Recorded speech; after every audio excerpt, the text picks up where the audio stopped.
장기 투자를 하라고 조언하는 투자의 고수들과 전문가들이 많습니다. 부동산 투자도 그렇고 주식 투자도 그렇습니다.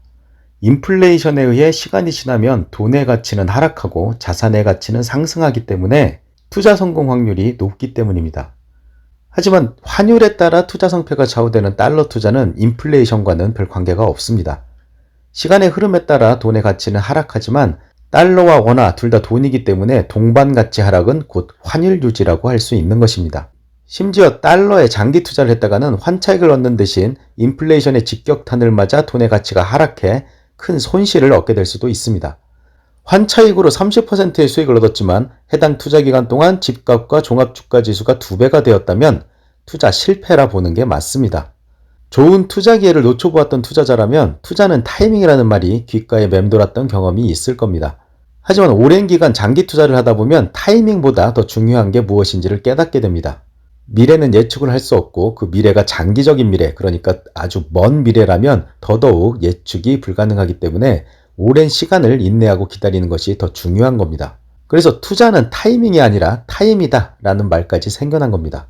그런데 안타깝게도 환율은 시간에 비례해서 자산의 가치가 늘어나거나 하지는 않는다는 다소 특이한 성질을 지니고 있습니다. 게다가 환율 예측은 신의 영역에 있다는 말이 있을 정도로 투자 타이밍을 맞추는 것도 거의 불가능에 가깝기 때문에 한때 달러 투자는 투기적인 요소가 많은 매우 위험한 투자라고 여겨지기까지 했습니다. 타이밍도 안 되고 타임도 통하지 않는다면 그럼 어떻게 투자해야 될까요? 저는 장기 투자가 아닌 장기적 투자를 해보자 마음먹었습니다.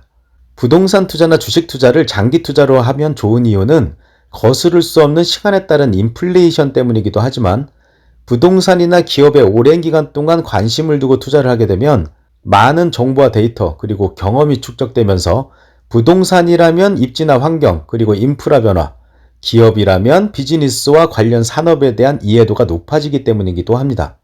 한마디로 투자 대상에 대해 잘 알게 되면서 투자 성공 확률도 높아지게 된다는 얘기입니다. 저는 개인적으로 서울 그리고 서울과 가까운 곳에서의 부동산 투자는 거의 모두 성공했지만 지방에서의 부동산 투자는 확신도 관심도 없습니다. 제가 지금 살고 있고 잘 알고 있는 서울 특정 지역에 좋은 투자 기회가 생긴다면 다른 사람들보다 한 걸음 더 먼저 움직일 수 있는 정보력을 지니고 있기 때문에 그만큼 투자 성공 가능성도 높다고 할 수 있습니다. 주식 또한 오랜 기간 배당을 받으면서 투자를 이어온 KTNG 같은 경우에는 갑작스러운 주가 폭락 상황이 발생했을 때 그것이 기업이나 비즈니스의 내재 가치 훼손 때문인지 아니면 내동매매에 따른 아주 우발적인 단기적 하락일 뿐인지를 보다 빨리 캐치할 수 있기 때문에 마찬가지로 투자 성공 가능성이 높다고 할 수 있습니다. 코로나로 인해 마스크 수요가 폭발했을 때 기존에도 마스크를 팔고 있어 대규모 유통망까지 확보하고 있었던 기업과 타이밍을 노려서 이제 막 마스크 사업에 뛰어든 기업, 이 둘 중 어느 쪽이 더 유리한 사업을 펼칠 수 있었을까에 대한 답을 생각해보면 장기적 투자에 대한 이해가 좀 더 쉬울 것 같습니다. 제가 얘기하는 장기적 투자란 단 한 번의 투자 결정으로 오랜 기간 무지성으로 기다리기만 하는 투자가 아니라 장기적으로 지켜보면서 대응해 나가는 투자를 의미합니다. 원달러 환율이 1,000원 가까이 폭락했을 때 저는 그 누구보다도 빠르게 달러 매수를 결정했습니다.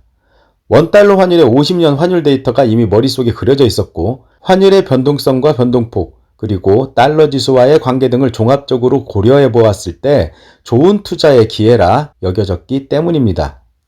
하지만 달러 투자에 관심이 없는 대부분의 많은 사람들은 그것이 기회인지도 모르고 그냥 지나쳤을 것이고 또 달러 투자에 관심이 있었던 투자자라 할지라도 확신의 부족으로 인해 선뜻 매수를 하지는 못했을 겁니다. 반대로 원달러 환율이 1,500원 가까이 폭등했을 때도 이러한 현상은 유사하게 일어났습니다. 장기적 투자를 해왔던 저에게는 좋은 수익 실현의 기회였지만 대부분의 많은 사람들에게는 더 오르기 전에 지금이라도 같은 생각으로 스스로 불나방이 되는 상황을 자초했을 뿐입니다.